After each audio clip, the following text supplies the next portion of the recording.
Halo, selamat sore Mbak Asya. Halo, selamat sore juga.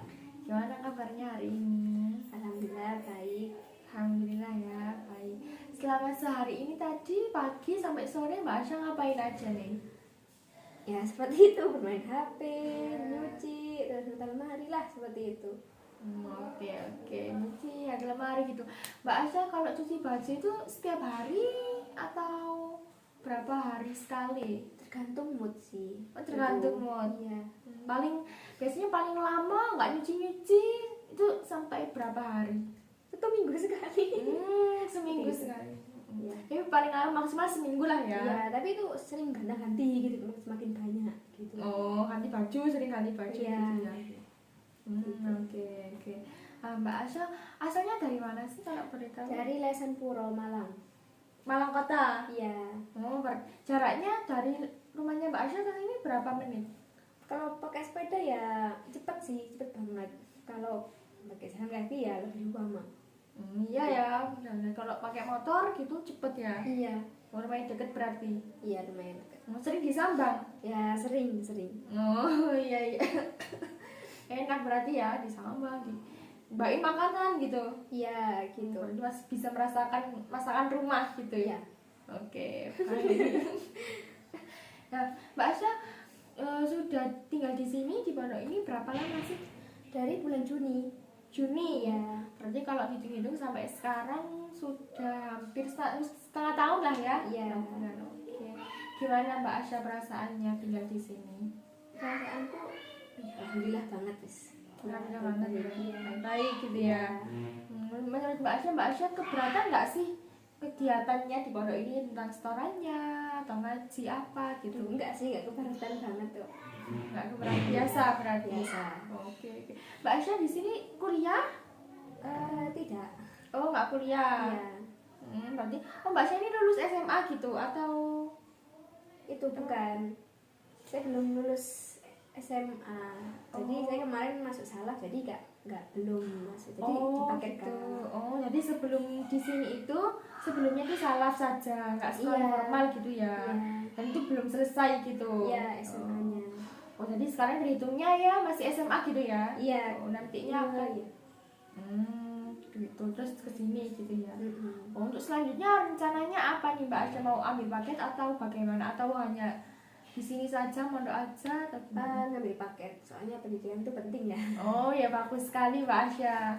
Karena Mbak Asya berpikir bahwa berpendapat gitu ya bahwa pendidikan itu penting banget gitu. Iya. Makanya Mbak Asya nanti akan ambil paket. Gitu. Iya itu meskipun itu jangka lama lah kayak telat gitu. Oh iya, nggak apa-apa Mbak Asya. Saya doakan semoga Mbak Asya dapat mencapai gitu ya keinginannya Mbak Asya ini. Ya, amin. Amin. Jadi Mbak semangat pokoknya. Iya. Terima kasih Mbak. Iya. Nah, di sini Mbak Asya enjoy gitu ya. Iya. Karena nggak ada kegiatan selain di pondok gitu. Iya. Jadi Mbak Asya di pondok terus gitu. Iya. Nggak keluar-keluar. Ya pernah kayak diajak keluar gitu. Oh, diajak keluar. Iya. Ya biasanya kalau keluar kemana? Ya kayak muter-muter lah, kayak misal kalau pagi kalau mood baik itu olahraga. Sama ngajak temen, nah seperti itu. Terus ada yang ngajak, ayo kita jalan-jalan, ya itu ayo keluar. Kalau nggak ada ya di kamar. Jadi nunggu ada yang ngajak dulu baru keluar Iya. gitu. Oke. Nah, Mbak Asya di kamar apa sih? Di kamar Hindun. Oh, satu kamar itu berapa orang? 11. Oh, 11 banyak ya orang. berarti ya. Iya. Oh, muat kamarnya 11 orang. Enggak sih, ada yang di luar. Oh, Tidur di luar. gitu. Kalau Mbak Asya sendiri tidurnya di mana? Di dalam. Tidur di dalam. Iya. Tidur di dalam muat berapa orang sih? Sekitaran 7-an. Oh, 7 orang, berarti yang di luar 4 gitu ya. Iya seperti itu. Oke, baik. Tapi hubungannya sama sekamar itu baik gitu ya, kompak gitu alhamdulillah orang-orang baik. kamar.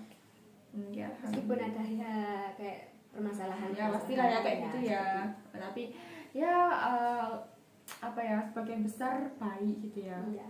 Baik ya. Oke, Mbak Asya kalau di mana dekatnya sama siapa sih? Ya sama semua orang. Semua orang dekat. Iya, Nggak semua ada orang bestie kan Nggak biasanya ada bestie. kata-kata bestie nggak ada. Oh, nggak ada ya. Gitu. Sama semuanya ya. Semua semua. kata. Iya. Oke, bagus, berarti Mbak Asya ini orang yang mudah mudah bergaul gitu ya. Dikatakan seperti itu ya. Oke. Nah, saya pengen nanya nih, sebelumnya Mbak Asya udah pernah melakukan konseling? Pernah. Oh, sudah pernah. Iya. Di sekolahnya yang dulu, Iya. di waktu SMP berarti? Iya. Oh, baik-baik. Sudah berapa kali nih Mbak Asya konseling Enggak saat sih, SMP? enggak selalu. Mas. Cuma ya satu duaan gitu. Oh, pernah pokoknya ya, Iya. atau 2 kali gitu. Berarti ya saya nggak perlu menjelaskan yang detail-detail banget gitu ya tentang konseling ya, karena Mbak Asya dulu sudah pernah melakukan konseling sama guru BK-nya di sekolah. Iya.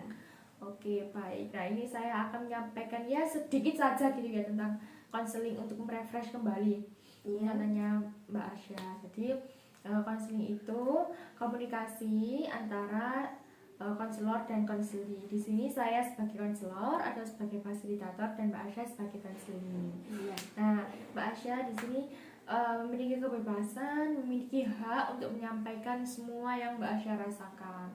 Ya, baik itu senang, baik itu sedih gitu ya. Yang Mbak Asya pikirkan, yang Mbak Asya rasakan, Mbak Asya sampaikan saja. Mbak Asya ceritakan saja semuanya gitu, tanpa ada rasa takut gitu ya bahwa akan tersebar gitu. Karena di sini saya sebagai konselor, saya akan mendengarkan semua yang Mbak Asya ceritakan, dan saya juga akan menjaga kerahasiaannya gitu, karena dalam konseling itu ada kode etiknya, yaitu menjaga kerahasiaannya konseling gitu. Jadi Mbak Asya tenang aja, setelah kita melakukan konseling, setelah ini selesai, konseling ini selesai, apa yang diceritakan oleh Mbak Asya itu akan saya jaga, saya tutup rapat-rapat, tidak akan ada orang lain yang tahu. Iya. Mbak Asya. Nah, di sini saya akan membantu Mbak Asya untuk mencapai harapan-harapannya Mbak Asya setelah konseling ini selesai gitu. Iya. Sampai sini dapat dipahami? Dapat dipahami kok. Oke, bagus sekali Mbak Asya. Nah, kemudian perlu kita sepakati juga tentang durasi ya, karena nggak mungkin kita konseling ini tanpa ada batas waktu.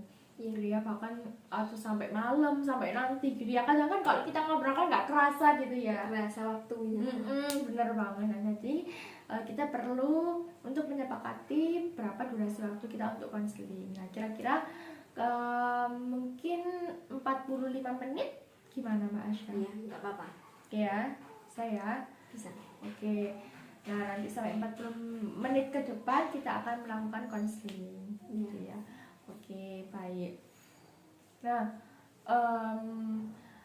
sebelumnya saya mau tanya ke Mbak Asya nih. Mbak Asya bisa menceritakan nih apa yang mungkin akhir-akhir ini atau yang di hidupnya Mbak Asya ini Mbak Asya merasa nggak nyaman atau merasa nggak enak atau apa gitu. Coba Mbak Asya ceritakan. Ya, yang nggak enak itu ya kayak excited sendiri, seperti itulah. Excited sendiri. Iya. Contohnya seperti apa? Apa ya, kalau orang yang mudah bergaul kan memang begitu kan, kayak harus kayak excitednya itu berlebihan sampai dia mendapatkan teman gitu kan. Gitu. Tapi ya begitu, yang lebih berat itu resikonya sih, kayak gak ada yang suka gitu kan, ada yang menganggap alay kan, SD gini-gini, seperti itu yang lebih berat banget resikonya. Ya, saya paham ya Mbak Asya nih, excited sendiri, jadi orang lain ada yang mengatakan kayak ada yang nggak suka kok alay ya gitu ya, harus banyak orang lain. Baik. Nah, kemudian tujuannya Mbak Asya itu apa? Harapannya Mbak Asya setelah melakukan konseling ini, apa yang Mbak Asya harapkan? Nah, biar gak terlalu excited banget gitu. Nggak terlalu excited banget ya, bisa membatasi gitu ya. Iya, gitu. Bisa tahu kapan aku harus seperti ini gitu ya. Iya. Oke, baik. Nah, saya di sini akan membantu Mbak Asya untuk mencapai harapannya Mbak Asya itu. Nah, perlu diingat di sini saya tidak memberikan masukan atau saran atau membuat keputusan ya. Di sini itu keberhasilan konseling tergantung sama Mbak Asya sendiri.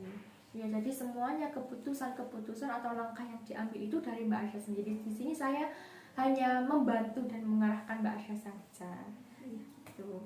Baik, nah sebelum kita masuk ke sesi konseling, ke intinya, Mbak Asya dinyamankan dulu duduknya. Kalau sudah nyaman, nanti kita masuk ke sesi konseling. Iya. Senyaman mungkin, sudah nyaman? Menyamankan banget, yang enak wis. Udah. Oke, baik. Nah, tadi di awal ya saya sudah tanya Mbak Asya, yang bikin Mbak Asya nggak nyaman, nggak enak itu Mbak Asya merasa excited sendiri gitu ya sama orang lain. Jadi responnya orang lain tuh kayak kok anak ini seperti ini sih, kok berlebihan gitu ya. Iya, begitu. Oke.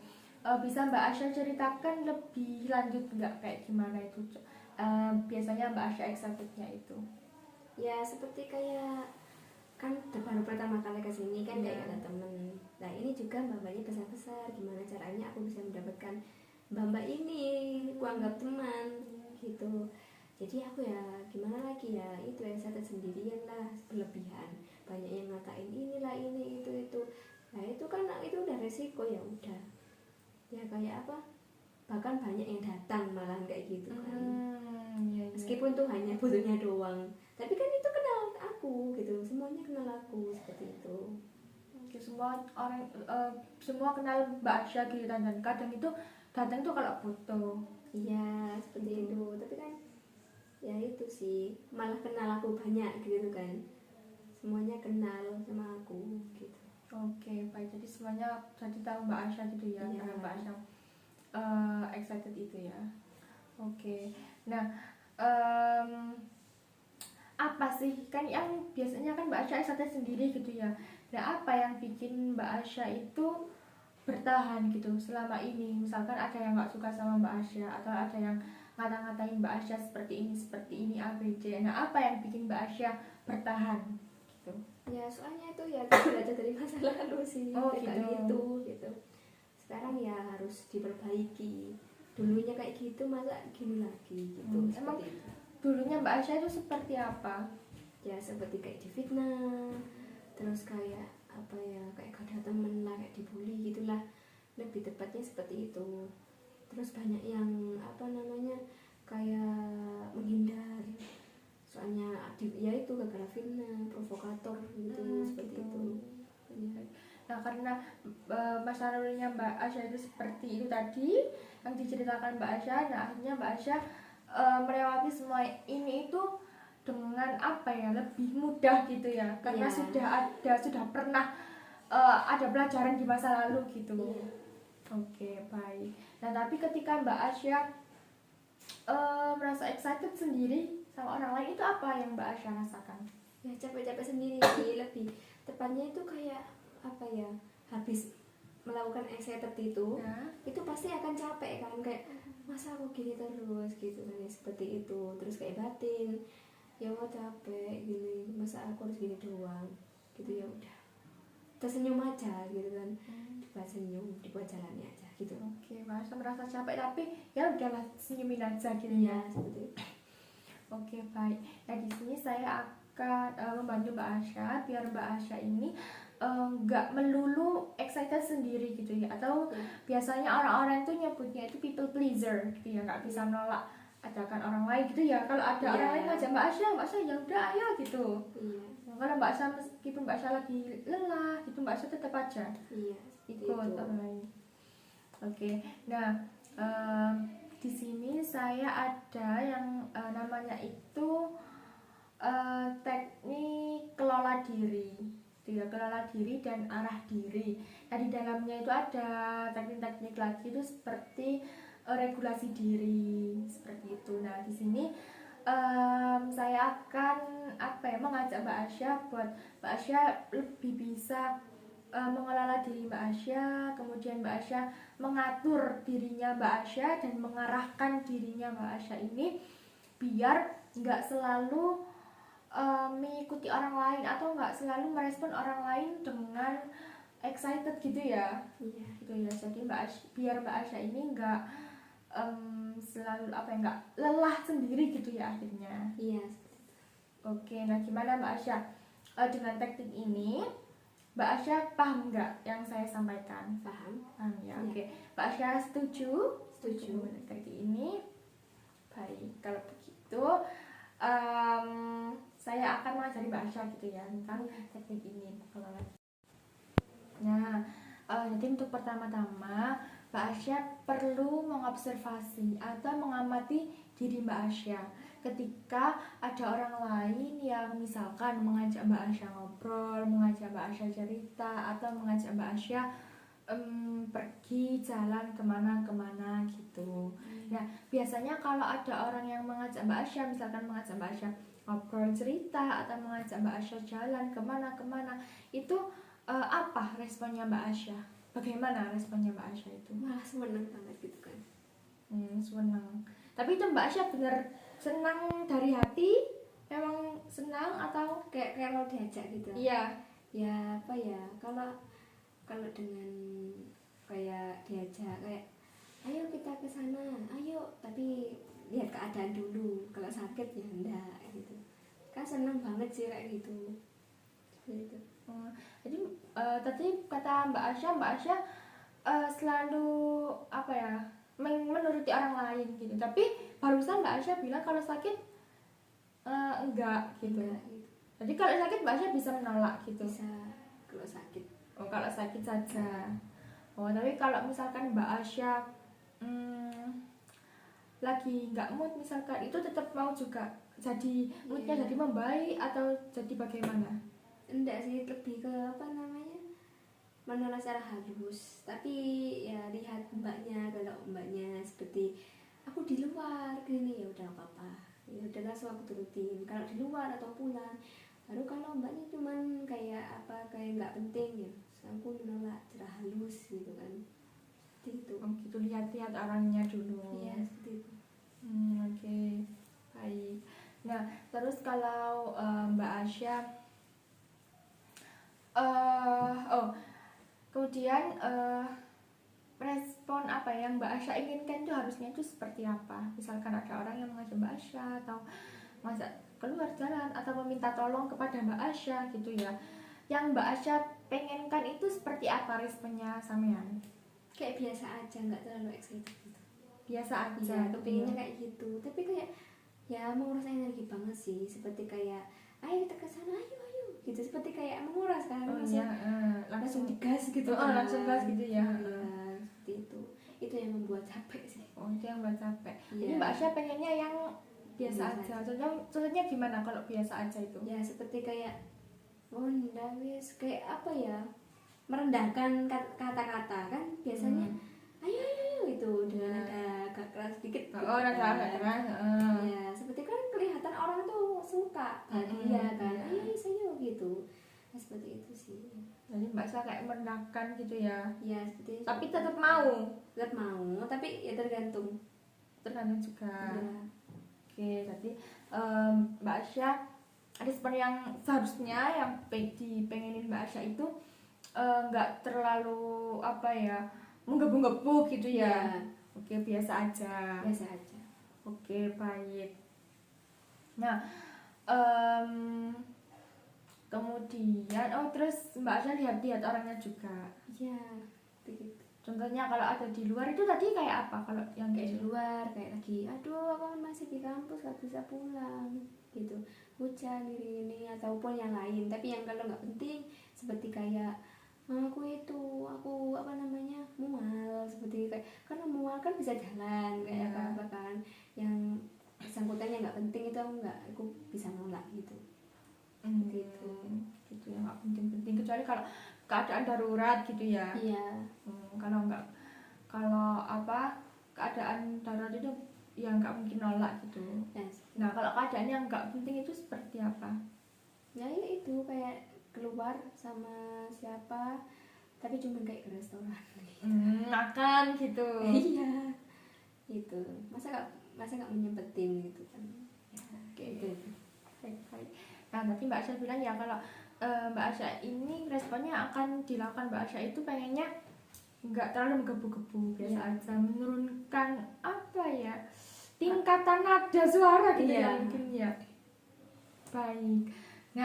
Nah ini terus ini ya, nanti kalau sudah Mbak Asya terapkan, Mbak Asya itu bisa ngasih kayak hadiah. Biasanya sih orang-orang ini nyebutnya self reward gitu ya, hadiah. Jadi misalkan Mbak Asya berhasil melakukan itu, misalkan ada orang yang ngajak Mbak Asya atau apa gitu, Mbak Asya berhasil meresponnya dengan biasa aja atau tidak dengan menggebu-gebu.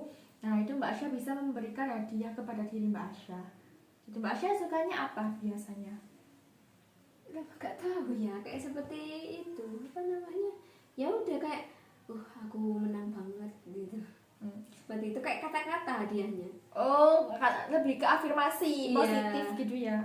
Kayak aku pilih yaudah ini aku itu apa itu, aku beli ini teh, ini kan aku udah menang kan, nggak kayak gitu lagi, nggak kayak gitu, tapi kan cuman kata-kata, lontaran kata-kata. Oke. Nonton mungkin?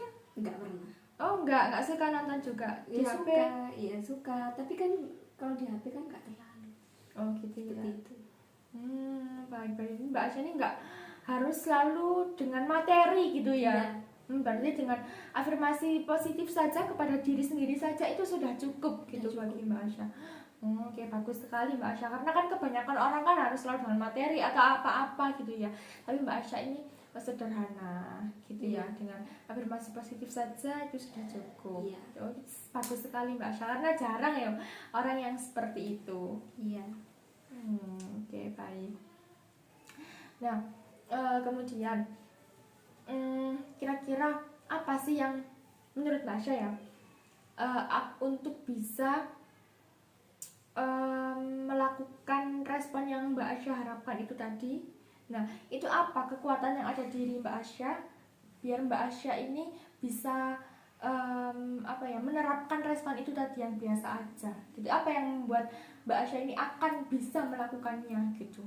Dengan cara ya itu kayak apa, kayak mengingat apa namanya, kayak motivasi pertama, kayak nggak boleh gini, nggak boleh apa ya, nggak boleh sudut banget. Terus kan itu akan dilakukan pas mendadak banget, enggak wes mbak gini kan, itu keinget kata-kata itu, kata-kata motivasi itu. Ya udah, ini bener kok, udah kan ini motivasi diriku sendiri ya, seperti itu. Mbak Asya mengingat gitu ya. Iya. Nanti ingatannya Mbak Asya cukup kuat gitu. Iya. Oke, baik. Oke, nah ini dari yang sudah kita bahas tadi ya, saya perjelas lagi bahwa di sini Mbak Asya itu sebelumnya adalah orang yang menggebu-gebu gitu ya kalau diajak iya dan itu membuat Mbak Asya menguras tenaga. Dan Mbak Asya ingin responnya Mbak Asya ini jadi biasa aja gitu ya, kemudian nggak terlalu menggebu-gebu gitu. Dan kalau Mbak Asya kekuatannya apa ya yang bikin Mbak Asya bisa melakukan hal itu seperti itu, Mbak Asya mengingat gitu ya, motivasi gitu ya, teringat motivasi. Oh, aku harus begini, aku tidak boleh begini gitu ya. Oke, bagus sekali. Dan kemudian untuk rewardnya yang diberikan kepada Mbak Asya jika Mbak Asya berhasil melakukan hal tersebut itu adalah memberikan afirmasi positif kepada diri Mbak Asya sendiri. Nah, afirmasi positifnya seperti apa contohnya? Seperti kayak kamu boleh gitu Syah gitu, nanti kamu kayak kemarin gitu ya, seperti itu. Kayak alhamdulillahnya sekarang nggak kayak gitu ya udah seperti itu, kayak apa ya, lebih ke melibatkan Allah sih. Alhamdulillah ya Allah gitu. Nah itu yang melibatkan Allah dalam segala hal gitu ya. Ya Allah, makasih Allah. Oke, jarang sekali dong Mbak Asya ya orang yang kayak ya Allah terima kasih gitu ya. Paling setelah apa ya, ada momen-momen tertentu saja gitu mungkin orang-orang itu ya gitu. Tapi Mbak Asya melibatkan Allah dalam segala hal. Masya Allah. Oke, nah itu kan kalau Mbak Asya berhasil itu tadi memberikan afirmasi positif kepada diri sendiri. Nah kalau Mbak Asya masih tetap memberikan respon seperti itu, apa kira-kira yang Mbak Asya lakukan? Karena ada reward itu biasanya itu ada punishment gitu ya. Jadi kalau kita berhasil melakukan sesuatu kita memberikan hadiah, tapi jika kita tidak bisa melakukan suatu komitmen itu, nah itu kita memberikan punishment atau hukuman. Biasanya aku nggak boleh makan makanan ini gitu, atau aku nggak boleh jalan-jalan minggu ini misalnya kayak gitu. Nah kalau Mbak Asya sendiri apa? Ya itu sih, lebih ya udahlah, diem berkurung di kamar gitu. Oh gitu. Diem ngurung diri di kamar. Iya, tapi kan lebih ke kayak kalau ada HP habis gitu. Oke, gitu ya. Jadi tidak ada kata-kata, tidak ada afirmasi positif kepada diri sendiri gitu ya. Oke, baik.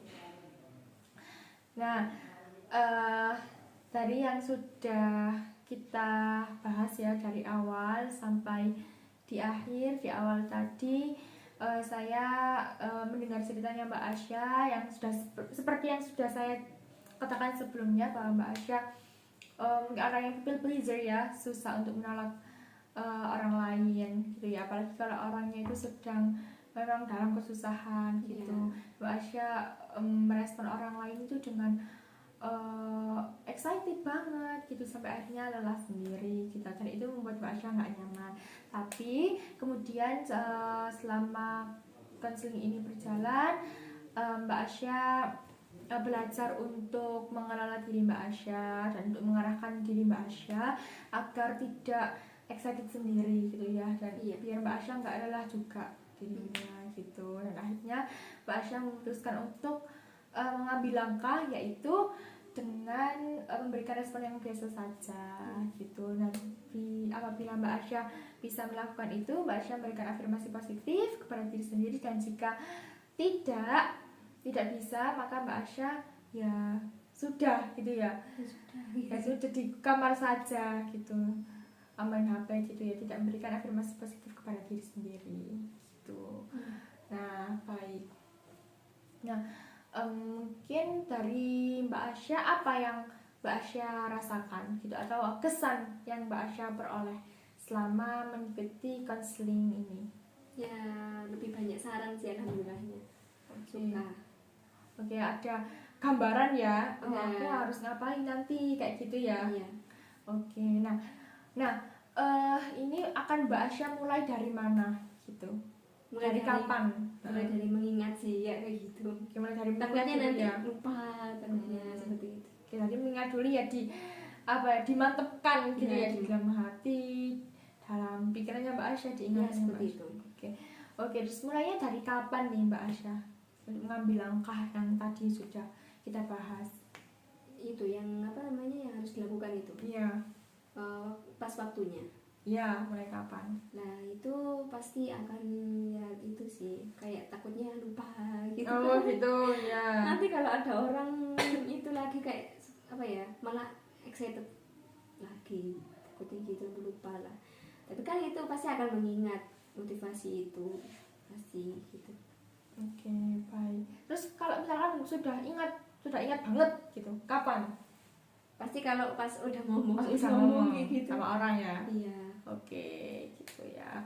Oke, baik. Nah, semoga Mbak Asya bisa merealisasikan langkah atau keputusan yang sudah Mbak Asya ambil tadi ya, komitmen yang sudah Mbak Asya buat, dan saya yakin Mbak Asya bisa melakukannya gitu, karena Mbak Asya itu mengingat gitu dan selalu melibatkan Allah gitu ya dalam setiap langkahnya Mbak Asya gitu. Oke, baik. Mungkin ada kata-kata lagi yang ingin Mbak Asya sampaikan? Kurasa sudah cukup. Oke, sudah cukup. Baik, kalau begitu bisa kita akhiri sesi konseling di sore hari ini. Saya berterima kasih kepada Mbak Asya karena Mbak Asya tadi sudah sudah bersedia untuk bercerita kepada saya. Mbak Asya sudah bisa kooperatif dengan saya. Mbak Asya mudah sekali untuk memahami penjelasan dari saya. Mbak Asya juga sudah jujur, sudah bercerita dengan terbuka, dan sudah percaya sama saya gitu ya. Saya berterima kasih kepada Mbak Asya gitu. Saya harap Mbak Asya bisa mencapai tujuannya Mbak Asya ini dengan baik gitu. Baik. Nah, kemudian untuk menindaklanjuti langkah yang sudah Mbak Asya ambil, komitmen yang sudah Mbak Asya ambil, dan biar kita dapat mengevaluasi ya dari hasil konseling kita hari ini, dan juga yang Mbak Asya akan lakukan gitu ya, kita butuh pertemuan lagi untuk mengevaluasi dan menindaklanjuti hal tersebut gitu ya. Jadi kita harus melakukan pertemuan lagi gitu. Kira-kira kapan nih Mbak Asya bisanya? Terserah sih, saya manut aja, soalnya kan nggak ada waktu kan. Ya ada waktu sih, manut aja. Oh, kalau misalkan ya 2 minggu setelah ini boleh ya, di hari yang sama boleh ya, 2 minggu di hari yang sama ya, 2 minggu dari sekarang kita akan melakukan konseling lagi dan kita akan mengevaluasi dari yang Mbak Asya lakukan gitu ya. Iya. Oke, baik, kalau begitu bisa kita akhiri. Saya ucapkan lagi terima kasih sama Mbak Asya. Selamat melakukan komitmennya itu, dan sampai jumpa di 2 minggu lagi. Iya. Terima kasih Mbak Asya. Iya, sama-sama.